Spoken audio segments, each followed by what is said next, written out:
کے لیے انبیاء کو بھیجا. ان کا کام کیا تھا؟ مبشرین و منذرین، یعنی جنت کی خوشخبری سنائے اور جہنم سے ڈرائے، یعنی بشارت اور نذارت. سورہ نحل 16 سورہ قرآن مجید کا آیت نمبر 36 ہے. اللہ نے ارشاد فرمایا لقد بعثنا فی کل امۃ رسولا، ہم نے ہر زمانے میں رسول بھیجا. کام کیا ہے؟ ان اعبدوا اللہ واجتنبوا الطاغوت، یعنی تاکہ لوگ اللہ کی عبادت کریں اور گناہوں سے بچے. اجتناب طاغوت کتنے کام ہیں؟ 4. نمبر 1 جنت کی خوشخبری سنائے. نمبر 2 جہنم سے ڈرائے، یعنی بشارت اور نذارت. نمبر 3 عبادت. نمبر 4 اجتناب طاغوت، یعنی گناہوں سے بچائے. اب 5واں کام کیا ہے؟ کہ سورہ حدیث 57 سورہ آیت نمبر 25 میں اللہ نے ارشاد فرمایا لقد ارسلنا رسولنا بالبینات وانزلنا معهم الکتاب والمیزان لیقوم الناس بالقسط. کیا فرمایا؟ ہم نے واضح دلائل کے ساتھ رسولوں کو بھیجا، کتاب دے کے بھیجا، نجات دے کے بھیجا. کیوں بھیجا؟ تاکہ عدل قائم کر سکے. سارے نبیوں کو 1,23,999 انبیاء کو اللہ نے کیوں بھیجا؟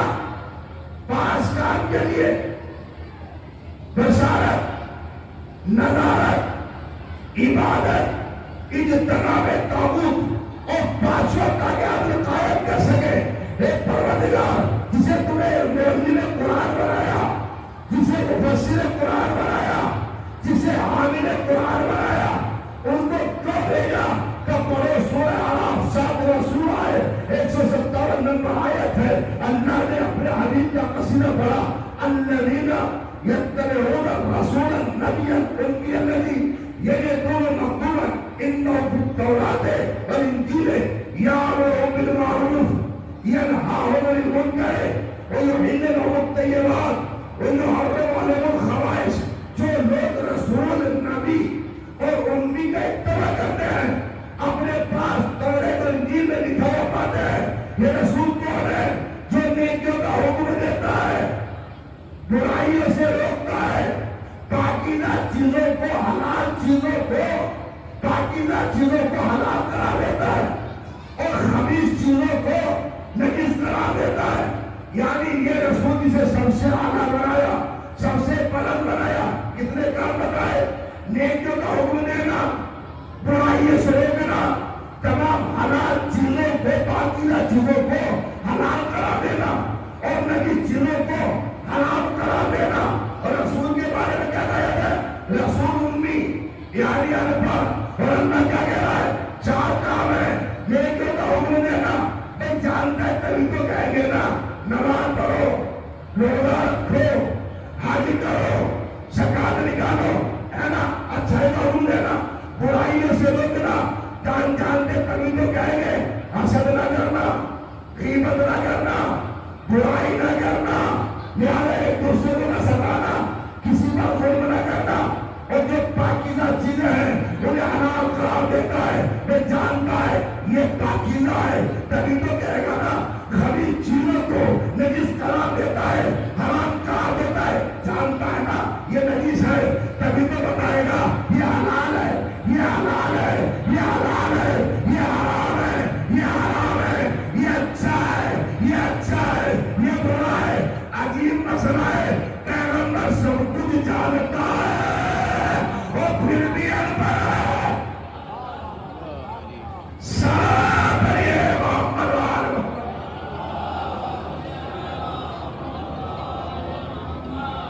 نعرہ تکبیر، نعرہ رسالت، نعرہ حیدری.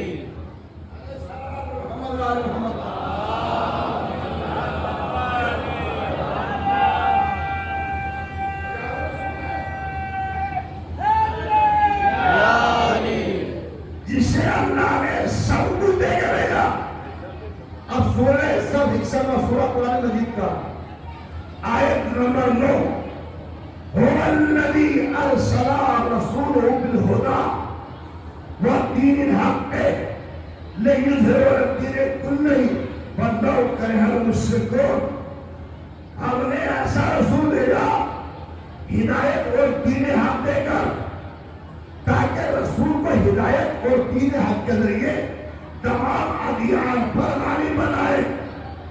اب جسے رسول بنا کے بھیج رہا ہے اس کی صفتیں بتائی, کوالٹی بتائی, اس کی شناخت بتائی, ان کی پہچان بتائی.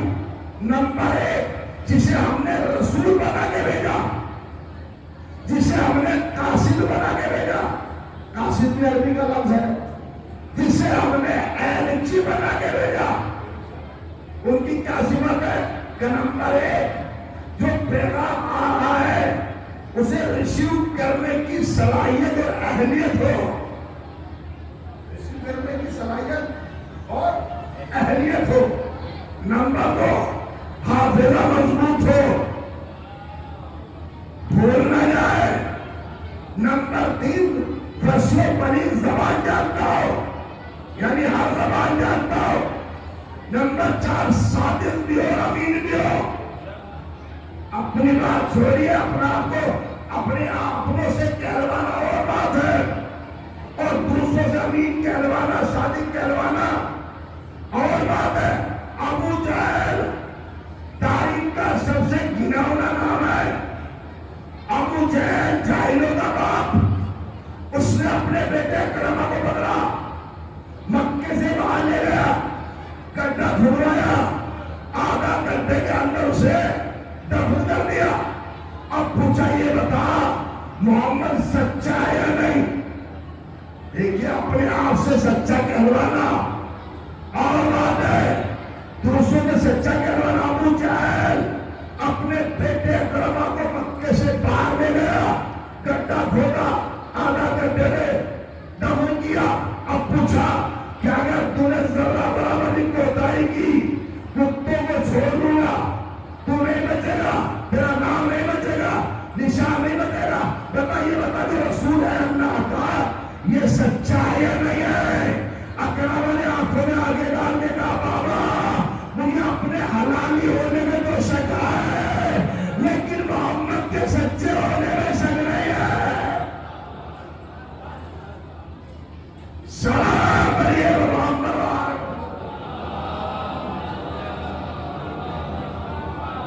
یہ سچا. اب جو رسول کے در پہ آ گیا, آل محمد کے در پہ آ گیا, وہ خالی ہاتھ نہیں بنتا. جس رسول کے در پہ آ گیا, ارے بھائی فطروس آیا, کالج پڑھنے گیا, راہب آیا, ساتھ دیتے لے گیا, روح آیا تو مقدر لے گیا. اس در پہ جو بھی آیا کچھ نہ کچھ لے کے چلا گیا, اور کوئی خالی نہیں گیا. جس نے بھی اس در پہ مرادیں مانگ لی خالی نہیں گیا. حسین کے در پہ جو بھی آ گیا وہ لے کے گیا. پھر راہب آیا, ساتھ دیتے لے گیا. پیغمبر کہہ رہے ہیں اس کی قسمت میں نہیں ہے. حسین نے کہا ایک دیا, کبھی اس کے نصیب میں نہیں کہا 2 دیے, کبھی اس کے نصیب میں نہیں ہے. حسین نے کہا میں نے 3 دیے, کبھی اس کے نصیب میں نہیں ہے تو میں نے 4 دیے, کبھی نصیب میں نہیں تو میں نے 5 دیے, کبھی نصیب میں نہیں تو میں نے 6 دیے. رسول منع کر رہے, نواسا دے رہا ہے. یہ کوئی ٹکراؤ نہیں ہے, دے دیتے رسول بھی. رسول نے کہا مانگو گے مجھ سے ملے گا, حسین سے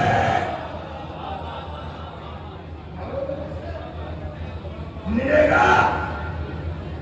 حسین سے ایک دیا, 2 کے 7 دیے. تو کس نے دیے؟ حسین نے. تو کیا حسین تقدیر کو بدل دے, اسے کہتے حسین مقدر میں نہیں تھا, بس دروازے بدل آ گیا, مقدر بدل گیا, نصیب میں نہیں تھا لے گیا. یہ اتنی بڑی تعداد مرادیں مانگ رہے آئی ہے,